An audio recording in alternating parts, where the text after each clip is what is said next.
नमस्कार, स्वागत है आपका आज की कक्षा में। आज हम स्ववृत लेखन लिखना सीखेंगे। स्ववृत लेखन जो है कक्षा 10वीं हिंदी 1 के लेखन कौशल का यह विषय है। चलिए आइए अब हम जल्दी-जल्दी सीखते हैं कि स्ववृत लेखन होता क्या है, उसके बारे में जानेंगे और उसको लिखते कैसे हैं, इसका फॉर्मेट क्या है और किन-किन बातों का हमें ध्यान रखना चाहिए, वो हम जान लेते हैं। तो पहले तो हम स्ववृत का जो है अर्थ ही जान लेते हैं। देखिए, स्ववृत को इंग्लिश में जो है बायोडेटा कहा जाता है। ये मैंने लिख भी दिया है। बायोडेटा वही जो नौकरी पाने के लिए हम अपना बायोडेटा लिखते हैं, जिसे रिज्यूमे भी कहा जाता है, वही है। इसे हिंदी में स्ववृत कहा जाता है। देखिए, स्ववृत जो है ये 2 शब्दों से मिलकर बना है। एक तो है स्व। स्व का मतलब होता है अपना, खुद का, और वृत का मतलब होता है ये। वृत का मतलब होता है ऐसे गोला, यानी अपने बारे में पूरी जानकारी देना। ठीक है, इसे बोलते हैं स्ववृत। अब जो लिखा हुआ है वो भी हम देख लेते हैं। देखिए, स्ववृत किसी व्यक्ति का संक्षिप्त विवरण है। विवरण का मतलब डिटेल है, संक्षिप्त का मतलब होता है शॉर्ट, यानी हम शॉर्ट में अपनी पूरी डिटेल लिख कर देते हैं जब हम नौकरी पाना चाहते हैं। इसमें व्यक्ति, आवेदक, आवेदक का मतलब होता है कैंडिडेट, ठीक है, का वैयक्तिक विवरण। वैयक्तिक विवरण में उसका नाम, पिता का नाम, जन्म तिथि, एड्रेस, मोबाइल नंबर, ये सब आ जाते हैं। उसके बाद शैक्षणिक योग्यता, शैक्षणिक योग्यता उसकी शिक्षा। फिर अंक प्रतिशत, कितने अंक आए हैं, कितने प्रतिशत उसके अंक है वो। फिर कार्य अनुभव, कार्य अनुभव वर्क एक्सपीरियंस, जो भी नौकरी है ये उससे संबंधित होता है, आदि सभी समाहित होते हैं, यानी ये सब उसमें शामिल करने चाहिए। एक बार फिर से देख लेते हैं। व्यक्तिगत विवरण होना चाहिए, शैक्षिक योग्यता, उसमें अंक प्रतिशत होने चाहिए, ठीक है, शैक्षिक योग्यता में ही अंक प्रतिशत बताने चाहिए। फिर कार्य अनुभव यदि है तो वो भी समाहित होना चाहिए, और अंग्रेजी में हम इसे बायोडेटा कहा जाता है। ये मैंने आपको पहले ही बता दिया। अब स्ववृत लेखन का महत्व क्या होता है, इसकी इम्पोर्टेंस क्या होती है, वो देख लेते हैं। स्ववृत को किसी नौकरी, पद आदि के आवेदन यानी एप्लीकेशन के साथ प्रस्तुत किया जाता है। याद रखिए, स्ववृत हमेशा नौकरी पाने के लिए ही लिखा जाता है। आजकल और भी कई चीजों के लिए जो है स्ववृत लिखा जाता है, लेकिन इसका जो मुख्य उद्देश्य है वो नौकरी पाना होता है। आजकल जो है शादी करते समय भी अपना एक स्ववृत तैयार कर लिया जाता है, और इस तरह से ये होता है। वैसे इसका मतलब होता है अपनी जानकारी देना, शॉर्ट में, संक्षिप्त में। स्ववृत के माध्यम से उम्मीदवार जो नौकरी पाना चाहता है उसकी योग्यता, उसकी जो योग्यता है, उसकी काबिलियत है, उसका मूल्यांकन किया जाता है। देखिए, स्ववृत और भी कई जो है उद्देश्यों से लिखा जाता है, लेकिन आपके जो सिलेबस में है, पाठ्यक्रम में है, वो नौकरी के लिए है। इसको याद रखना कि बस हमें जो है नौकरी के लिए लिखना है, बाकी कुछ भी हो। अब हम इसके फॉर्मेट की तरफ चलते हैं कि स्ववृत का जो एक फॉर्मेट होता है और उसको ध्यान में रखना बहुत ज़रूरी है। तो सबसे पहले आवेदक का नाम, आवेदक यानी जो कैंडिडेट है, जो नौकरी पाना चाहता है, उसका नाम। फिर उसके पिता का नाम, कई लोग माता का नाम भी लिखते हैं, अगर आपको लिखना है तो वो यहीं पर आएगा।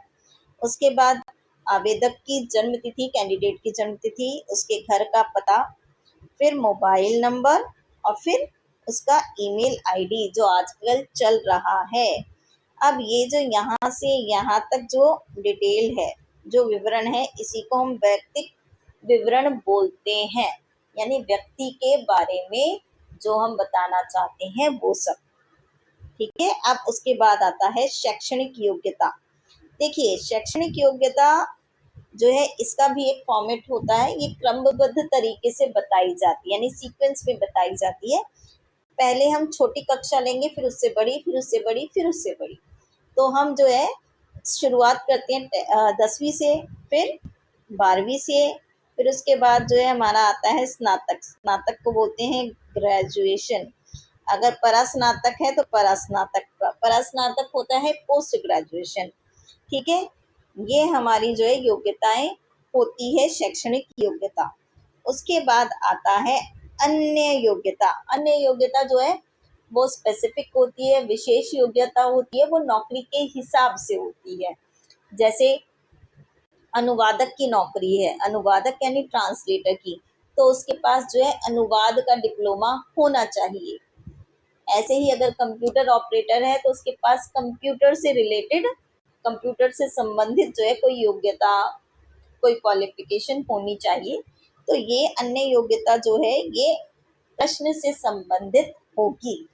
उसके बाद अपना कंसेंट देना चाहिए, यानी जो भी मैंने अपना विवरण दिया है वह पूरी तरह सत्य है, और यदि मुझे नौकरी दी जाएगी तो मैं बड़ी मेहनत से काम करूंगा, इस तरीके से कंसेंट होता है।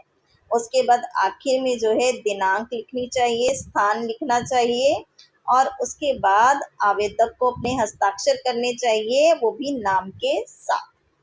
ये तो हो गया फॉर्मेट। अब लिखेंगे कैसे वो हम देखते हैं। देखिए ये सीबीएसई एग्जाम अभी जो 2024 में हुआ है हिंदी का, उसमें यह प्रश्न आया था, तो हम यह प्रश्न देख लेते हैं। इसमें देखिए प्रश्न कैसे दिया हुआ है। आप नीलाक्षी या नीलकांत है, नाम दे दिया कैंडिडेट का, आवेदक का नाम दे दिया। अब आप अपना नाम नहीं लिख पाएंगे, जो नाम दिया है हमें वही नाम लिखना है, या तो नीलाक्षी या फिर नीलकांत, दोनों में से एक नाम जो है यही लेना है। उसके बाद प्रश्न क्या है, स्थानीय, स्थानीय का मतलब होता है लोकल। शॉपिंग सेंटर में, यानी आप ही के आसपास कोई शॉपिंग सेंटर है, उसमें कंप्यूटर ऑपरेटर का पद रिक्त है, रिक्त माने खाली, यानी वहाँ पे पोस्ट खाली है, और आप स्वयं को उस पद के योग्य मानते हैं, कि आपको लगता है कि आप ये नौकरी कर सकते हैं, आप काबिल है इस नौकरी को पाने की, तो इस पद हेतु आवेदन करने के लिए, यानी अप्लाई करने के लिए अपना एक स्ववृत्त तैयार कीजिए, अपना एक बायोडेटा हमें तैयार करना है। तो अब कैसे लिखेंगे वो हम देखते हैं। ये रहा, ऊपर हमें लिखना है स्ववृत्त, ठीक है, ये शीर्षक होगा, ये लिखना है, ये टाइटल है, तो ये स्ववृत्त लिखना है। उसके बाद आवेदक का नाम, क्या नाम दिया था प्रश्न में, नीलकांत या फिर नीलाक्षी, तो इस तरह से, ये इसी तरह से आपको लिखना है, ये ध्यान रखना, ठीक है। उसके बाद पिता का नाम, पिता का नाम तो प्रश्न में नहीं दिया हुआ, तो हम अपने हिसाब से नाम ले सकते हैं, मैंने यहाँ पर मोहन लाल डाल दिया है। उसके बाद जन्म तिथि, जन्म तिथि भी प्रश्न में नहीं है, तो हमने अपने हिसाब से लिख ली है। फिर पता, वर्तमान पता मैंने लिख दिया, पता भी लिख सकते हैं, कोई भी एड्रेस। उसके बाद मोबाइल संख्या या मोबाइल नंबर, ये मैंने इस तरह से लिख दिया है। उसके बाद ईमेल, ईमेल जो है यहाँ पे हम अंग्रेजी में ही लिखेंगे, क्योंकि ईमेल का कोई हिंदी में पता नहीं होता। ईमेल जो है अंतरराष्ट्रीय है, इंटरनेशनल होता है, इसलिए इसके लिए अंग्रेजी अक्षर ही मान्यता प्राप्त है, ठीक है। आप चाहें तो ईमेल ना लिखें तो भी चलेगा, लेकिन मोबाइल नंबर या फ़ोन नंबर लिखना ज़रूरी है, ठीक है। मोबाइल की जगह आप यहाँ पे फ़ोन नंबर भी लिख सकते हैं, वो आपकी मर्जी है। उसके बाद हम चलते हैं शैक्षणिक योग्यता पर। ये देखिए ये आ गई शैक्षणिक योग्यता, ये मैंने इस तरह से लिख दी है कि मेरे पास जो है टेबल आ नहीं रहा था, वरना आप इस तरह से बनाएंगे, इसको इस तरह से बनाएंगे तो बिल्कुल ही समझ में आ जाएगा। ये मैं बना देती हूँ यहाँ पर, ये ऐसे, ये बना लेना आप, ठीक है। अब शैक्षणिक योग्यता में क्या क्या हेडिंग जाएगी वो हम देखते हैं। पहले परीक्षा, यानी कौन सी परीक्षा है उसका नाम, वर्ष, किस वर्ष वो पास की है वह, फिर विद्यालय या बोर्ड का नाम, किस विद्यालय से है, किस बोर्ड से की है वो, फिर उत्तीर्ण प्रतिशत, यानी अंकों का प्रतिशत, आप चाहे तो अंक भी लिख सकते हैं, अंक आपको लिखने पड़ेंगे, जैसे 400 आए हैं 500 में से, तो आपको इस तरह से लिखने पड़ेंगे 400, इस तरह से मैं फिर से लिख के बता देती हूँ। इस तरह से अंक अगर लिखोगे, जैसे 400 है तो 400 कितने में से आए, 500, इस तरह से अंकों को लिखने का तरीका ये है। नहीं तो आप डायरेक्ट प्रतिशत भी लिख सकते हैं, उससे भी अंकों का अंदाजा हो जाता है। तो सबसे पहले हम 10वीं लेंगे, तो आज यही होता है लिखने का तरीका। वर्ष लिखेंगे, किस वर्ष ये पास की है, बोर्ड का नाम लिखेंगे, मैंने यहाँ सीबीएसई लिखा है, और उत्तीर्ण प्रतिशत यहाँ पे मैंने 75 लिख दिया है, आप कुछ और भी लिख सकते हैं। फिर 10वीं के बाद हम 12वीं लिखेंगे, 11वीं लिखने की कोई ज़रूरत नहीं है, 11th नहीं लिखते हैं। तो 12वीं को जो है ऐसे ना लिख के, क्योंकि हमारी जो थी ना एनईपी थी उस टाइम पे, वो 10+2 ही है। अभी जो है चेंज हो गई है, अभी नई एनईपी है, लेकिन वो लागू होने में भी बहुत टाइम लगेगा, क्योंकि जो बच्चे अब बड़े हो रहे हैं, जो अब आने वाली पीढ़ी है, उसमें नई एनईपी लागू हो जाएगी, लेकिन हम तो 10+2 वाला ही लेंगे। तो 10+2, फिर उसके बाद वर्ष देखिए 2008 है, तो यहाँ पे 2010 ही आएगा, क्योंकि बीच में 11वीं है इसलिए। फिर बोर्ड का नाम, फिर अंक प्रतिशत, उसके बाद स्नातक। स्नातक का मतलब होता है ग्रेजुएशन। आप इसकी जगह बीए भी लिख सकते हैं, बीएससी भी लिख सकते हैं, या बीकॉम भी लिख सकते हैं, ये भी चलता है। डिग्री का नाम भी चलता है, और नहीं तो ऐसे भी लिख सकते हैं। वैसे डिग्री का नाम लिख लें तो ज़्यादा बढ़िया है। उसके बाद आपको वर्ष लिखना है, कौन से वर्ष पास हुआ है। फिर देखिए, स्कूल होगा तो बोर्ड का नाम होगा, ठीक है, याद रखना। जब 10वीं और 12वीं में बोर्ड का नाम आएगा, और आपका ग्रेजुएशन वगैरह जो होगा ना, स्नातक वगैरह, और दूसरी जो शैक्षणिक योग्यता होगी, उसमें विश्वविद्यालय यानी यूनिवर्सिटी का नाम आता है। कॉलेज भी नहीं लेते हम, यूनिवर्सिटी का नाम मेन लेते हैं। तो यूनिवर्सिटी को जो है हिंदी में विश्वविद्यालय कहा जाता है। तो स्नातक की जो परीक्षा है वो 2013 में पास हुई है, दिल्ली विश्वविद्यालय। अंक प्रतिशत 80 मैंने दे दिया। फिर देखिए, अब मैं जाऊंगी अपने प्रश्न पर। प्रश्न मेरा क्या है यहाँ पर, कंप्यूटर ऑपरेटर। कंप्यूटर ऑपरेटर के लिए स्नातक यानी ग्रेजुएशन बहुत है, लेकिन कंप्यूटर की जानकारी होना बहुत ज़रूरी है, ठीक है। तो यहाँ से मुझे मिल गया कि मुझे कंप्यूटर का कुछ ना कुछ देना पड़ेगा। तो यहाँ पे मैंने लिख दिया है डिप्लोमा इन कंप्यूटर एप्लीकेशन, ठीक है। और फिर देखिए, यहाँ पे स्नातक खत्म हुआ है, तो उसके अगले साल ये डिप्लोमा किया है। कहाँ से? दिल्ली विश्वविद्यालय से। इसमें अंक आए हैं 85%। ये होता है शैक्षणिक योग्यता लिखने का तरीका, ठीक है। उसके बाद अन्य योग्यता। अब अन्य योग्यता में क्या है, जब कंप्यूटर ऑपरेटर होता है तो उसमें टाइपिंग स्पीड देखी जाती है कि आप कितनी गति से टाइप कर सकते हैं, और कौन कौन सी भाषाओं की आपको जो है जानकारी है। तो यहाँ पे हमने दे दिया अन्य योग्यताएं, हिंदी और हिंदी अंग्रेजी भाषा की जानकारी। हिंदी टाइपिंग गति, गति का अर्थ होता है स्पीड, 30 शब्द प्रति मिनट ऐसे ही लिखी जाती है टाइपिंग की गति।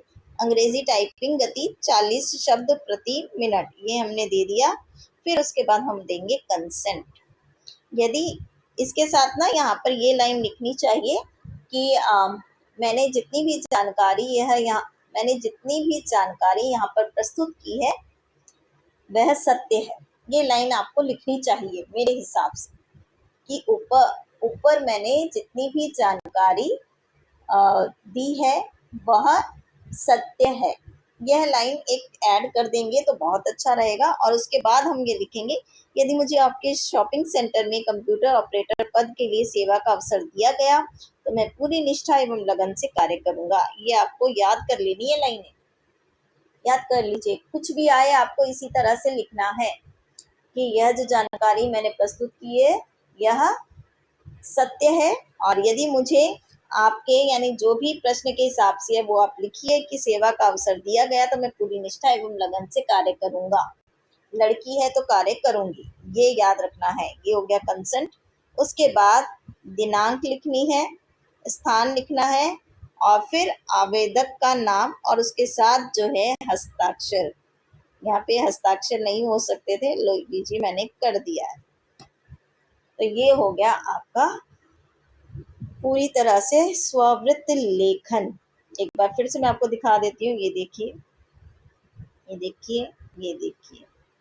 यदि आपको जो मैंने समझाया है वह समझ में आया है और आपको लगता है कि यह कक्षा आपके काम की है और इस चैनल से आपको जो है सहायता मिलेगी, तो आप जो है जीजे हिंदी टॉपर्स को सब्सक्राइब कर लीजिए और इस वीडियो को अपने दोस्तों के साथ शेयर कीजिए। तो मिलते हैं अगली कक्षा में, तब तक के लिए धन्यवाद।